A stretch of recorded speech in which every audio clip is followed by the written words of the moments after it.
Hey, would you like my review of the PlayStation 5 roguelike shooter sequel to Returnal, Saros? Saros, yes, Returnal It's 2. a one sentence review. Oh, I was playing Kingdom Hearts and I scrolled down. I'm like, should I play Saros? And I moved my controller one thing to the left and went $100.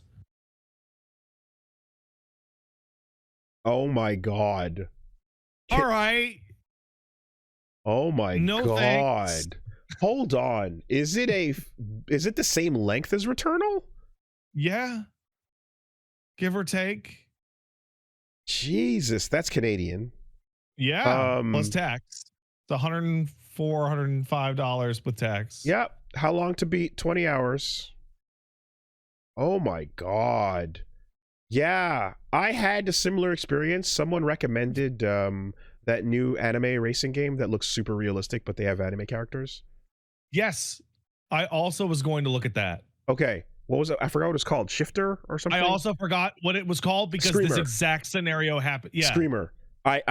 This exact scenario also happened. I was like, oh yeah, that new game that's like a realistic thing. Yeah, I'll do a stream of that. Let's take a look. No, I won't. $80. Is there a demo? No. Why not? How is there not a demo for this $80 racing game? Yeah. I was like, this is a full price. That's crazy. With no way to preview, see what's going on. And then on top of that too, and this is just me, but like I was like, okay, this thing with the anime characters in it, who made it? What else do they make? I got to figure out if this is who's a producer on this that's making this game cost this much. And it's the folks that make MotoGP. And when I looked down their list of previous games, I saw that it was all previous MotoGPs and other racing games.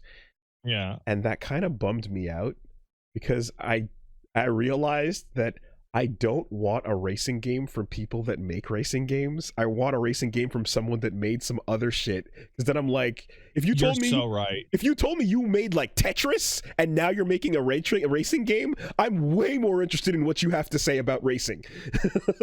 Okay, so hey,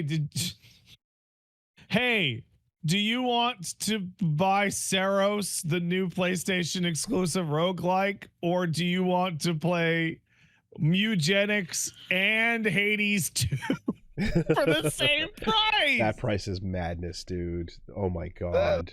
Yeah. Come on. I just went and double checked. I went and double checked on Steam. It actively paused me in my tracks. So I was like, yeah. Like for example though, because it was mentioned as like this is like it's fighting game coded in a racing game.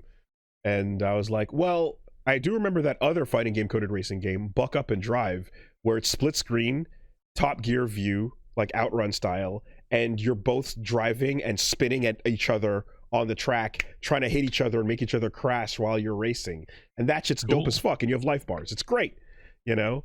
Like you're road rashing, but 2-player and fucking going at it.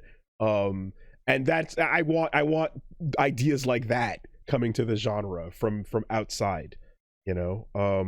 Burnout is sick, and Split Second is sick, and all these games were very cool.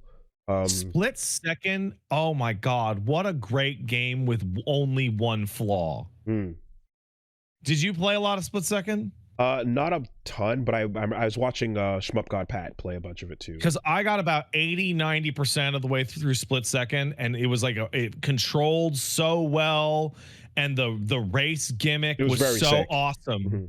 And then if you were in front on the last lap of any track, the CPU would go twice the max speed of their car to just fly past you in a way that made it unwinnable. Ugh.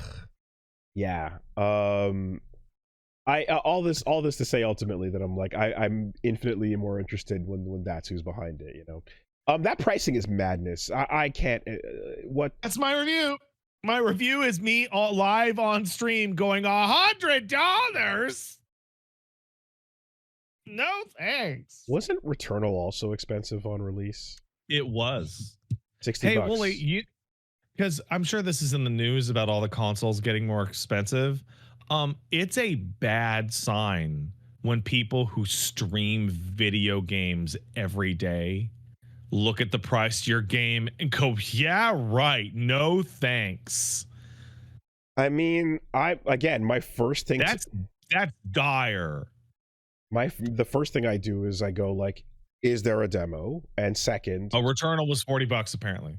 Okay, and then second I go like, is this a like Returnal was 109 CAD. Wow. 59 $60. I saw $60. Everyone's arguing about how much the game costs. All right, well, fight amongst ourselves, and the person who survives was correct. That's how it works. Anyway, that's what are you doing, guys? Okay, and then at that point, of course, Reggie was like, well, you have a demo, it's called 1 hour and 59 minutes. It's like, yeah, on Steam. Yeah, I guess so. On Steam, which I've never really done that thing. I haven't done the review, the return thing at all, but really never. Nah. But it just is because I've picked up games and spent like 90 minutes like fucking with them and be like, I can't get this game to run at all. Right. Like I can't get it to fucking boot, or this runs so bad that I'm gonna send it back. Like that's my primary use for review. Like I bought Battlefield 5 on release, or 6 on release, and I was excited to play it. Couldn't get it to boot for 1 hour and 40 minutes. Yeah, fuck that. That's crazy. And like it costs like $100. I'm like, I'm not fucking fuck that. There's a couple times where I play something, and if I'm like, I don't get what's going on here, I'm almost like, I'm so used to possibly learning after the fact, oh, you didn't, there's something you're missing that made this all click. For example, once this podcast is out, someone might get in touch and be like, oh, Death Howl, here's what you didn't know about it. There's like this one little trick. Death Howl hates it, and this is what makes the game make sense, or something to that effect. And at that point, you were long past that 2 hour mark. But yeah, in any case, that's wild on that pricing.